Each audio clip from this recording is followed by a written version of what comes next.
caviar ဆိုတဲ့ငါးဥလေးတွေကိုကြားဘူးကြမယ်ထင်ပါတယ်။သူက sturgeon fish လို့ခေါ်တဲ့ငါးချင်းမျိုးနွယ်ငါးရဲ့ဥပေါ့နော်။ဈေးကြီးတဲ့ luxury food တစ်မျိုးဖြစ်တယ်။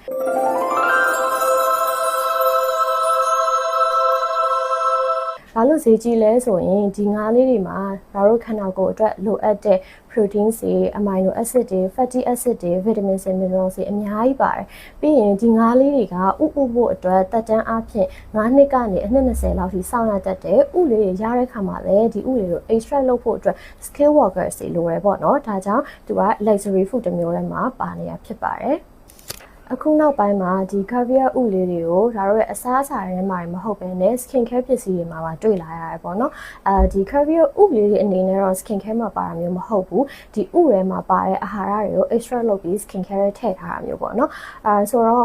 ဒီဘာအတွက်ကောင်းလဲဆိုရင်နံပါတ်1အနေနဲ့သူက anti aging အတွက်အရန်ကောင်းတယ်ဒီ caviar ဥတွေမှာပါတဲ့ peptides တွေ amino acid တွေကအရေးပြားမှာရှိတဲ့ fibroblast ဆိုတဲ့ cells တွေကိုတွားပြီး stimulate လုပ်ပြီးအဲ့ဒီခါမှာဒီ elastin တွေ collagen တွေအများကြီးထွက်စေတဲ့အတွက်အရေးပြားကိုတင်းရင်းစေတဲ့အရေးကြောင်းတွေကိုလည်းတတ်တာစေပါတယ်နောက်တစ်ခုကတော့သူက skin ရဲ့ moisture barrier ကိုပြုပြင်ပေးရပေါ့နော်ဒီတို့ရဲ့ skin မှာ phospholipid ဆိုတာလေးရှိရယ်ဒီ caviar ငါးဥမှာလည်းဒီအရေးပြားအတွက်လိုအပ်တဲ့ lipids တွေ essential lipids တွေလို့ခေါ်တဲ့ omega 3 6 fatty acid တွေပါတယ်ပေါ့ဆိုတော့အဲ့ lipids တွေကတို့ရဲ့ skin မှာရှိတဲ့ barrier မှာရှိတဲ့ lipids လေးနဲ့ဆင်နေပေါ့နော်တို့ရဲ့ skin barrier ကပျက်စီးသွားတဲ့အခါမှာဒီ lipids လေးကတစ်ခုနဲ့တစ်ခုကြားမှာဟသွားတယ်အဲ့ဒီခါမှာအရေးပြားကနေပြီးရေတက်ကအများအားဆုံးရှုံးနေတဲ့ barrier ထပ်ပြီး damage ဖြစ်တယ်ပေါ့အဲ့တော့ဒီ caviar မှာပါတဲ့ extract ကိုလိမ့်လိုက်တဲ့အခါဒီ barrier lipids လေးဟသွားတဲ့နေရာမှာသူ့ရဲ့ lipids တွေကတော့ဖြည့်လိုက်တဲ့အတွက် skin barrier ကိုလည်းပြန်ပြီးပြုပြင်ပေးတာဖြစ်သွားပါလိမ့်မယ်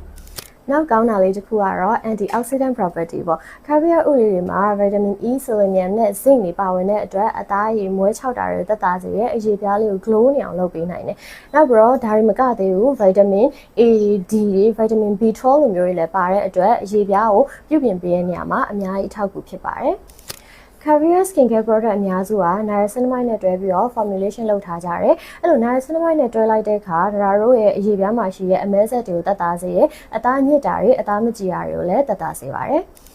တခုလေးသတိထားမှာတော့ဒီလိုမျိုး skin repair အတွက်အရေးကြောင်းအတွက်ထုတ်တဲ့ skin care တွေမှာဆိုလို့ရှိရင်ဒီ moisture cream တွေက tester အပြင်ပြစ်တတ်တယ်ပေါ့နော်အဲ့တော့ကိုကအစီအရန်ပြန်တဲ့သူဝက်ချံထွက်တတ်တဲ့သူဆိုရင်တော့ဒီလို cream type တွေကိုမနေ့တစ်ချိန်ညတစ်ချိန်လိမ့်တာထက်ဆိုင်တစ်နေ့ကိုတစ်ချိန်ညဘက်ပဲလိမ့်ပေးရမျိုးဖြစ်